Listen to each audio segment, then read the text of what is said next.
Starboard bow number 5. Always hit the end grain twice. I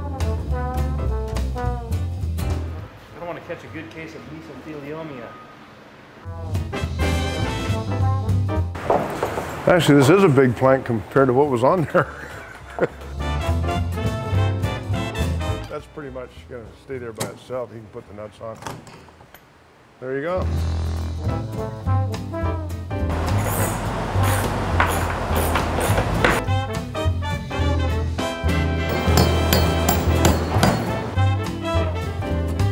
Gosh, the Vikings glued theirs. I don't know what they used, melted horse hoofs or whatever, but.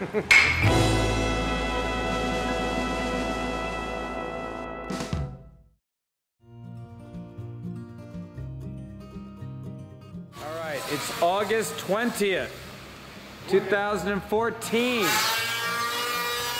And you can see the hull is taking shape. Nice long plank. You think about 20 feet? Let's see. About 18.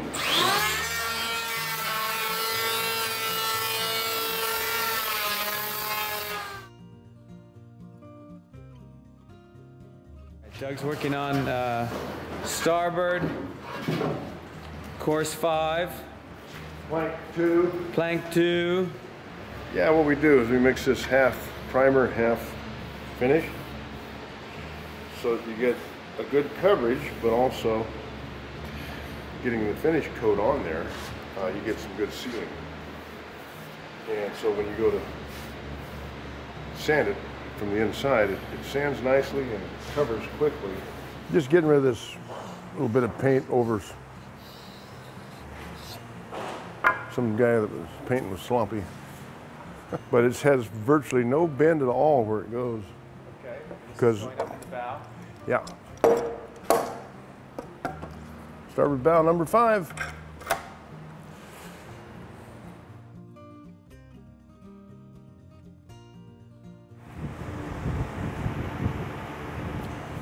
So basically he's wetting out all the surfaces on the boat. You always start on the end grain. You're sure you hit that twice, that way you're sure it's soaking in well. This is where the butt block's going to go.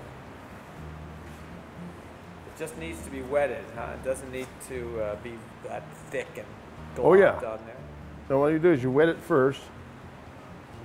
That way it's soaking in, and then you go back and you mix up the remaining of this batch with the fibers and apply the fibers. Always hit the end grain twice. Now we'll put some microfibers. Get the fibers working. Hold your breath. I don't want to catch a good case of mesothelioma. Getting our microfibers on our end grain up here in the rabbit, which we've already pre-soaked. Get a nice good fit here. Well, if you just use epoxy and you put 2 pieces of wood together, you paint them right away and put them together, the wood will suck the epoxy dry sometimes. So what are the fibers, like fiberglass? No, it's like a, I'm not sure exactly what the mixture is. It's just called microfibers. Microfibers. Well, when we get the plank up, it'll squeeze out on the other side and on the outside. So we clean that after we bolt it. It'll be all tight and squished out, and then we clean it really good with a putty knife and a rag. And then we come back in and sand down anything, one final sand and paint.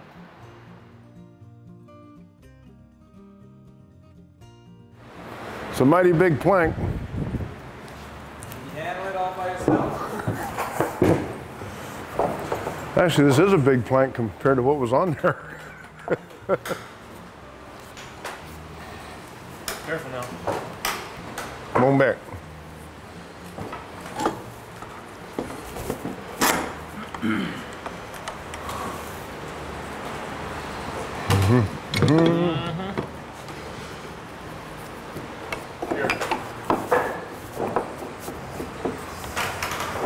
Cut.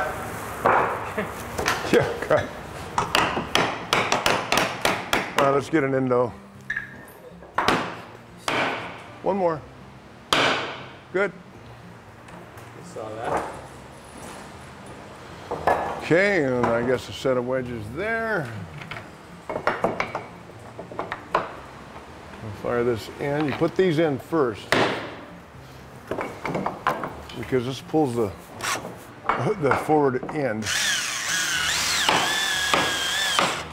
All right, you ready? Here we go.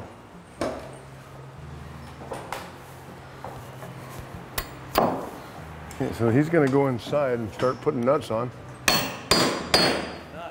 Nuts to you. In the small frames, it's the only way you can go. You can't use screws. The frames are too flat this way. And we took a 3/16 bolt, and in the old holes, they were just too sloppy. So we had to go to a 1/4-inch bolt.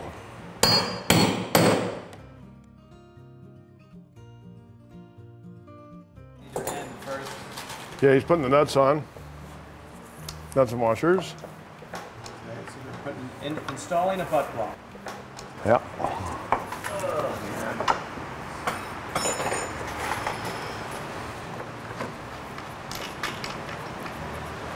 There we go.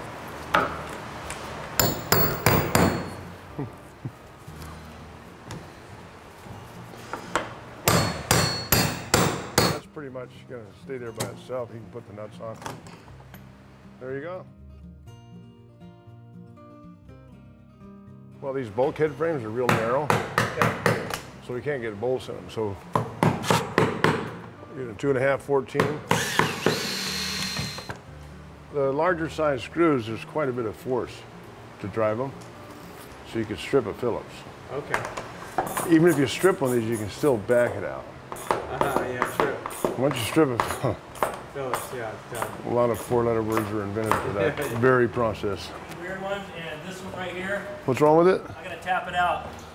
He says it's a It road. just hit the top of the block. It's a longer one. Oh, they got that shim in there. Okay. Can I use your hammer real quick? What's wrong? You need a longer one? Yeah, because there's a shim that holds the longitudinal the right distance out.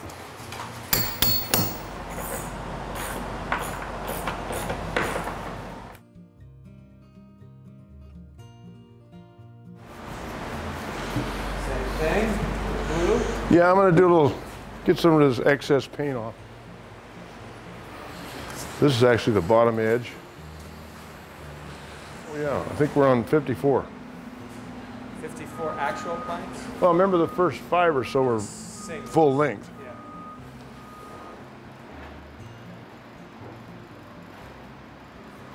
We'll go outside with this one so we can go through the end.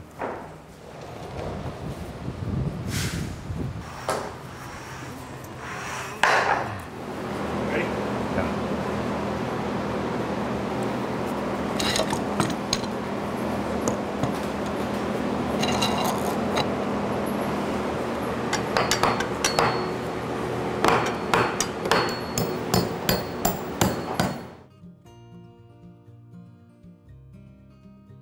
Okay, the gluing, a real good rule of thumb is to use twice as much glue as you think you're going to need. Half of your glue or more should end up on the floor, either in drips or later sanding dust. And the reason for that is that way you're sure you're getting enough in there. This is expensive glue, but relative to the whole job, the glue is 0.01% of the job. Gosh, the Vikings glued theirs. I don't know what they used, melted horse hoofs or whatever, but they glued them, and So in a way, it's not a cheat to use glue in wood boat making. what was the word, cheat? Cheat. No. See, what we're doing here by gluing the seams, the planks, therefore the whole boat together basically above waterline, is we're doing some of your future maintenance right now. In other words, you won't have your cracking seams and all that sort of thing, and recaulking and so forth. I just like to leave it more traditional below the waterline. This is mainly a function of above waterline. What happens in Southern California is the sun keeps beating on it, and the seams, the planks will shrink and crack the seams and so forth. Sure.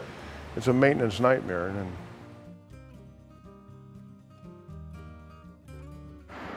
getting stripped down. See how it's looking here, nice and new. This is all cleaned out. Of course, all the frames are looking great now. Galley is gone, but again, we'll be working on this. It's all been cleaned up. No more hole. I tightened the 2 on the butt and the 2 on the first frame after the butt. If you wanted to move that clamp. For the third one it is, yeah. Are you going to trim them all down eventually? Just the long ones. Just the long ones. These will all be buried behind the ceiling planks. Yeah, so as long as they're behind there, it's fine. We're not worried about those. Anything else that can get snagged, or like you see a couple long ones on those shims there. Yeah, okay. Any worry that they come loose a little bit? We go back, because you got the woods shrinking and swelling. Okay. We go back and check them all. I've already checked all of these, so. Okay. In a couple days I'll go back and check these 2 planks. And usually it's like a quarter turn, some of them. But so just try to get as much in there as you can. Just any voids you see, which are none. Just a little bit when you do it, you know, you pack in anything, and then we're going to go back and quick sand. Right. It's the kind of stuff you don't want to walk away from, because trying to sand big chunks of this stuff on wood is a nightmare. First butts we put in up here, that butt was solid. Instead of using a thinner one, we went solid to catch this shear clamp in that, and just tied it all in.